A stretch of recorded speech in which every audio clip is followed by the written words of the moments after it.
రేవంత్ రెడ్డి సార్కి కొన్ని సూటి ప్రశ్నలు అడుగుదాం అనుకుంటున్నా. ఇప్పటికే చాలా మంది అడిగేశారు, లేట్ అయిపోయింది. నేను కొంచెం బిజీగా ఉండడం వల్ల అడగలేకపోయినాను అనమాట. అన్నట్లు నిన్న మెదక్లో ఒక చిన్న పాపను రేప్ చేసిందంట. మరి అసెంబ్లీలో మాట్లాడతారా? ఓవైసీ అక్బరుద్దీన్ క్వశ్చన్ చేస్తాడా?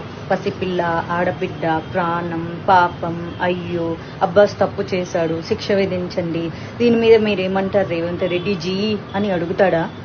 అన్నట్లు కొడంగల్లో ఒక రైతు ఆత్మహత్య చేసుకొని దానికి కారణం సీఎం రేవంత్ రెడ్డి వాళ్ళ కుటుంబ సభ్యులు అని చెప్పి లేఖ రాసిపెట్టి మరీ సూసైడ్ చేసుకున్నాడంట. వాళ్ళ కుటుంబానికి 25 లక్షలు ఇచ్చిండ్రా? కొన్ని 25,000 ఎవరైనా ఇచ్చిండ్రా? ఆయన ఎవరో కోమటిరెడ్డి వెంకటరెడ్డి అంట. ఆయన పేరు పొద్దు తిరుగుడు పువ్వు అంట. ఎట్ట తిరుగుతాడంట. మరి మీరు ఆ రైతు ఇంటికి వెళ్ళి పరామర్శించి డబ్బులు ఇచ్చారా?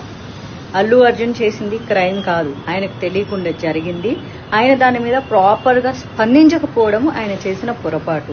తప్పుకి, నేరానికి, పొరపాటుకి చాలా తేడా ఉంటుంది. అందరిలాగా ఆయన సామాన్య వ్యక్తే. మీకు ఎలాంటి హక్కులు విధులు వర్తిస్తాయో ఆయనకి వర్తిస్తాయి. జరిగిన చిన్న పొరపాటుకి సినిమా ఇండస్ట్రీ మీద ఉక్కుపాదం మోపాలి. సినిమా ఇండస్ట్రీని రేవంత్ రెడ్డి కాళ్ళ కింద పెట్టుకోవాలి.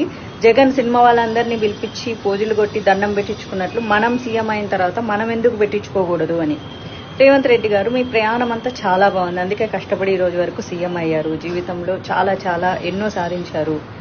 మరి ఎందుకు ఇప్పుడు ఇంత గలీజ్గా బిహేవ్ చేస్తున్నారు? గురుకుల పాఠశాలల్లో చాలా మంది విద్యార్థులు చనిపోయారు. ఏనాడన్నా మాట్లాడినా పాపాన పోలేదు. అందరికీ సమానంగా స్పందించండి, ఓకేనా? డైరెక్ట్గా బాధితులకు స్పందించకుండా సినిమా వాళ్ళ మీద పెత్తనం చెలాయించడానికి ఇప్పుడు దిల్ రాజును అడ్డం పెట్టుకొని పెత్తనం చెలాయించాలని చూస్తున్నారు కదా. ఏం చేస్తారు? సినిమా వాళ్ళ బతుకులు వచ్చి మీ కాలు మొక్కుతారు.